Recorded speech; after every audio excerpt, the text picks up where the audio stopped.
Do'stlarim, assalomu alaykum. Sizlar bilan shu kunga mana keldik. ADM Jizzax kompaniyasidan ikkinchi mashina to'liq ishlab chiqarish prosesiga yo'lga qo'yildi. Уже hamma reklamalarda ko'rgan bo'lsa kerak, bu Kia K3 modeli.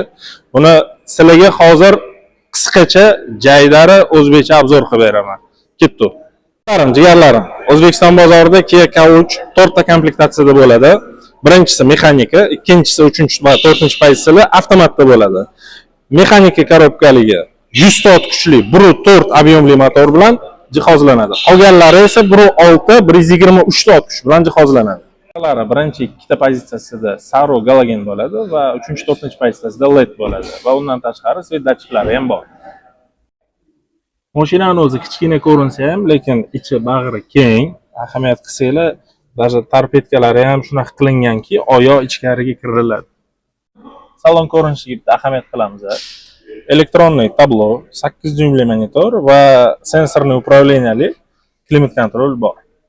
Yukxonaga ko'proq yuk solaman desangiz yoki metan propan qo'yaman desangiz, K3 bu siz uchun zo'r tanlov, chunki buni ob'yomi 540 litr.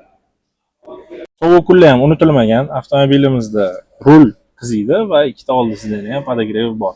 Bokovoy oynalari ham isiydi. Sizni Kia Rohat avtosalonida kutib qolaman.